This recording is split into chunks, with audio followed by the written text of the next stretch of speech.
നമസ്കാരം. കഠിനംകുളത്ത് വീട്ടമ്മയായ ആതിര കൊല്ലപ്പെട്ട കേസിൽ പ്രതി ജോൺസൺ പിടിയിലായത് ഇയാൾ മുമ്പ് ജോലി ചെയ്തിരുന്ന ചിങ്ങവനത്തെ ഹോം സ്റ്റേയിൽ നിന്ന്. ഇവിടെയുള്ള സാധനങ്ങൾ എടുക്കാൻ എത്തിയതായിരുന്നു ഇയാൾ. പോലീസ് പിടിച്ചതിന് ശേഷമാണ് പ്രതി താൻ വിഷം കഴിച്ചിട്ടുണ്ടെന്ന് പറഞ്ഞത്. തുടർന്ന് പോലീസ് പരിശോധനയ്ക്കായി ആശുപത്രിയിൽ എത്തിക്കുകയായിരുന്നു. ജില്ലാ ആശുപത്രിയിൽ എത്തിച്ച് പരിശോധിച്ച ശേഷം അബോധാവസ്ഥയിലായ പ്രതിയെ കോട്ടയം മെഡിക്കൽ കോളേജ് ആശുപത്രിയിലേക്ക് മാറ്റി. പ്രതിയുടെ ആരോഗ്യനില ഗുരുതരാവസ്ഥയിലാണെന്നും വിവരമുണ്ട്. അന്വേഷണ സംഘം തിരുവനന്തപുരത്ത് നിന്നും കോട്ടയത്തേക്ക് പുറപ്പെട്ടു. കൊല്ലം ദളവാപുരം സ്വദേശിയായ ജോൺസൺ ഔസേപ്പാണ് പിടിയിലായത്. കൊല്ലപ്പെട്ട ആതിരയുമായി ഇൻസ്റ്റഗ്രാമിലൂടെയാണ് പ്രതി സൗഹൃദം സ്ഥാപിച്ചത്. ഇയാൾ 5 വർഷം മുൻപ് വിവാഹമോചനം നേടിയിരുന്നു. കൊല്ലം സ്വദേശിയാണെങ്കിലും ഭാര്യയുടെ നാടായ എറണാകുളത്തെ ചെല്ലാനത്താണ് താമസം. ആതിരയുമായി ജോൺസൺ 1 വർഷത്തോളമായി അടുപ്പമുണ്ട്. ഇൻസ്റ്റഗ്രാമിൽ റീലുകൾ പങ്കുവച്ചാണ് ഇവരുടെ സൗഹൃദം ആരംഭിച്ചത്. പിന്നീട് പ്രണയത്തിലേക്ക് വഴിമാറിയെന്നും പോലീസ് പറഞ്ഞു. ഭർത്താവും 2ാം ക്ലാസ്സിൽ പഠിക്കുന്ന മകനുമുള്ള ആതിരയോട് ഒപ്പം വരാൻ ജോൺസൺ നിർബന്ധിച്ചു. എതിർത്തപ്പോൾ ഭീഷണിപ്പെടുത്തി ആതിരയിൽ നിന്ന് പണം വാങ്ങി. ആതിരയിൽ നിന്ന് ഇയാൾ 1.30 ലക്ഷം രൂപ പലതവണയായി വാങ്ങിയിരുന്നു.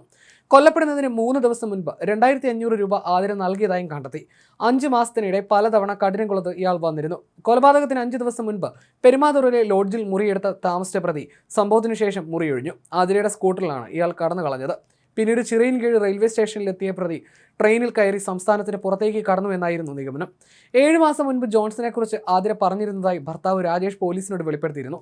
കഴിഞ്ഞ ദിവസം രാവിലെ 11:30-ഓടെയാണ് കായംകുളം സ്വദേശിയായ ആതിരയെ ഭർത്തൃവീട്ടിൽ കുത്തേറ്റ് മരിച്ച നിലയിൽ കണ്ടെത്തിയത്. രാവിലെ 5:30-ഓടെ അമ്പലത്തിൽ പൂജയ്ക്ക് പോയ ഭർത്താവ് രാജേഷ് മടങ്ങിയെത്തിയപ്പോഴായിരുന്നു ആതിരയെ മരിച്ച നിലയിൽ കണ്ടെത്തിയത്. ഇൻസ്റ്റഗ്രാം റീലിലൂടെയാണ് കൊലപാതകയായ ജോൺസൺ ഔസേപ്പിനെ ആതിര പരിചയപ്പെടുന്നത്. 3 പേരടങ്ങുന്ന ഒരു ഗ്രൂപ്പ് ഉണ്ടാക്കിയിരുന്നു. ഇതിൽ ആതിരയുടെ പെൺ സുഹൃത്തും അംഗമായിരുന്നു. ഇവർക്കൊപ്പം ജോൺസണും റീൽ ചെയ്തു.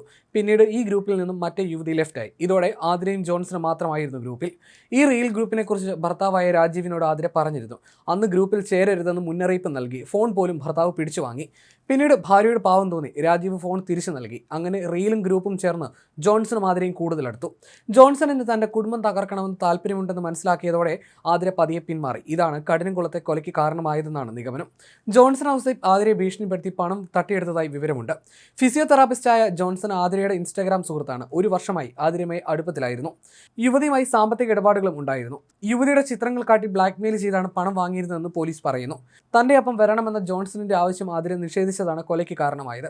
രാവിലെ വീട്ടിലെത്തിയ ജോൺസൺ ബോധം കെടുത്തിയതിനു ശേഷമാണ് കഴുത്തിൽ കത്തി കുത്തിയിറക്കി കൊലപ്പെടുത്തിയത്. പ്രതി കത്തിയുമായി പോകുന്നതിന്റെ ദൃശ്യങ്ങൾ പോലീസിന് ലഭിച്ചിരുന്നു. ഇതോടെ ജോൺസൺ മാത്രമാണ് കൊലപാതകത്തിന് പിന്നിലെന്ന നിഗമനത്തിൽ പോലീസ് എത്തിച്ചേരുകയായിരുന്നു. കൊല്ലം ദളവാപുരത്ത് ഇയാളെ കള്ളൻ രാജു എന്നായിരുന്നു നാട്ടുകാർ വിളിക്കാറുള്ളത്. നിരവധി ക്രിമിനൽ കേസുകളും ഇയാളുടെ പേരിലുണ്ടെന്നാണ് സൂചന. ഇതും പോലീസ് പരിശോധിച്ചു വരികയാണ്. ചെല്ലാനത്ത് നിന്ന് വിവാഹം കഴിച്ച് അവിടെ താമസിച്ചു വരികയായിരുന്നു ജോൺസൺ. ഏതാനും വർഷമായി ഭാര്യയുമായി പിരിഞ്ഞ് കൊല്ലത്തും കൊച്ചിയിലുമായി താമസിച്ചു വരികയാണെന്നും പോലീസ് കണ്ടെത്തിയിരുന്നു. കൊല്ലത്തെ ഒരു സുഹൃത്തിന്റെ പേരിലുള്ള തിരിച്ചറിയൽ രേഖ ഉപയോഗിച്ചാണ് ഇയാൾ സിം കാർഡ് എടുത്തിരുന്നത്. ജോൺസണിന്റെ ആദ്യ ഭാര്യയുമായി ആതിര സംസാരിച്ചിരുന്നതായി സൂചനയുണ്ട്. ജോൺസണിന്റെ ശല്യം കൂടിയപ്പോഴായിരുന്നു ഇത്. തന്റെ മുൻ ഭർത്താവ് ഒരു സൈക്കോയാണെന്ന് ആതിരയുടെ മുൻ ഭാര്യ പറഞ്ഞിരുന്നു അത്രേ. ചെല്ലാനത്ത് ഇയാളെ സൈക്കോ ഔസേപ്പ് എന്നാണ് അറിയപ്പെട്ടിരുന്നത്. ഇയാളുമായുള്ള ബന്ധത്തെക്കുറിച്ചും കൊല്ലുമെന്ന ഭീഷണി ഉണ്ടായിരുന്നതായി ആതിര ഭർത്താവിനോട് പറഞ്ഞിരുന്നു. എന്നാൽ പേര് പോലും ഇയാൾ ഭാര്യയോട് ചോദിച്ചില്ല. കൂടുതൽ അന്വേഷണത്തിനും മുതിർന്നില്ല. ഇതെല്ലാം പ്രശ്നങ്ങൾ വഷളാക്കി. അങ്ങനെയാണ് കൊലപാതകത്തിലേക്ക് കാര്യങ്ങൾ എത്തിയത് എന്നാണ് വിലയിരുത്തൽ.